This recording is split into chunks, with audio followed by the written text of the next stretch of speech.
Radio Alise Plus programmas turpinājumā ziņas bez robežām studijā Juris Saukāns. Ukraina ar droniem Krievijā Voroņežas apgabalā veikusi triecienu Borisoglepskas militārajam lidlaukam. Sociālajos medijos visu nakti publicētas fotogrāfijas un video ar ugunsgrēku lidlauka rajonā. Arī ASV kosmosa aģentūras NASA sistēma FIRMS, kas fiksē ugunsgrēkus, Borisoglepskas lidlauka rajonā konstatējusi vismaz 6 ugunsgrēku centrus. Amerikas Savienotās valstis uzskata, ka Ukrainas prezidenta Volodimira Zelenska iesniegtajā uzvaras plānā ir produktīvi soļi. Tā paziņoja ASV valsts departamenta pārstāvis Metju Millers. Viņš gan uzsvēra, ka ASV pagaidām atturēsies apspriest šo plānu, jo Ukraina nav publiski atklājusi tā detaļas, un šajā plānā ir soļi, kas būtu jāveic ne tikai Ukrainai, bet arī citām valstīm.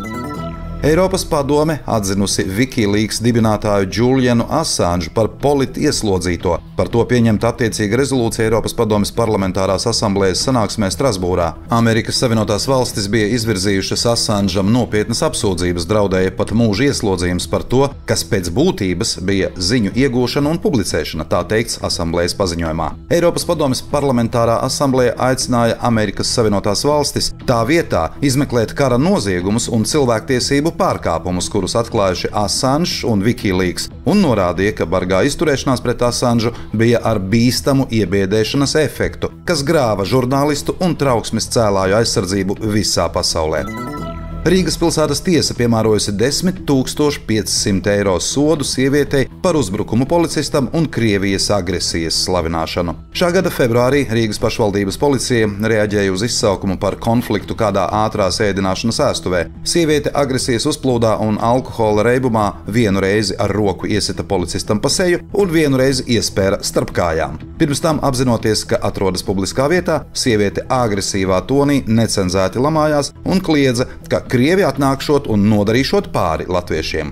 Tiesa secinājusi, ka sievietes publiski paustais atzīstams par Krievijas Ukrainā īstenoto noziegumu pret cilvēci, noziegumu pret mieru un kara noziegumu publisku slavināšanu un attaisnošanu.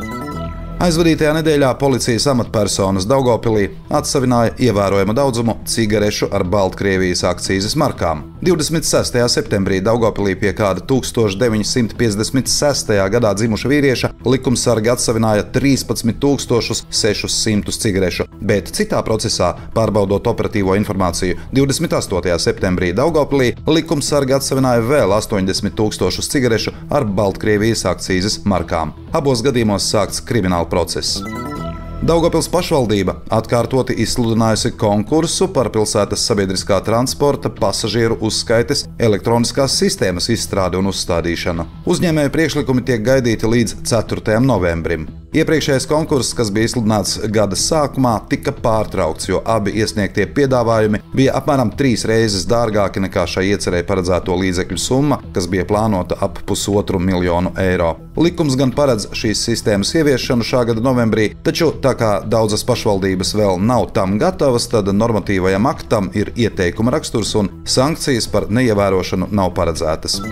12. oktobrī pulkstens 2 dienā Vienības nama koncertzālē Rīgas ielā 22A notiks 14. starptautiskais tautas kultūras festivāls Baltkrievu gada tirgus Daugavpilī. To organizē Daugavpils valsts pilsētas pašvaldības iestādes Vienības nams Baltkrievu kultūras centrs. Festivāla mērķis ir saglabāt un popularizēt Baltkrievu kultūras mantojumu un tautas tradīcijas. Šogad, kā jau minēju, tas notiks 14. reizi. Svētku koncertā piedalīsies visi Vienības nama Baltkrievu kultūras centra radošie kolektīvi, kā arī viesi, amatieru kolektīvi no Latvijas, Lietuvas, Igaunijas un Polijas. Vienības nama foajē būs rudens velšu izstāde, Daugavpils mākslinieces Veltas Loces gleznu izstāde un meistarklases. Amata meistari no Daugavpils, Liepājas un Jēkabpils iepazīstinās ar Baltkrievu dekoratīvās un lietišķās mākslas tradīcijām. Ieeja pasākumā bez maksas. Studijā bija Juris Saukāns, par ziņu bez robežām satura atbildsījā Alise Plus, projektu finansē Mediju atbalsta fonds no Latvijas valsts budžeta līdzekļiem.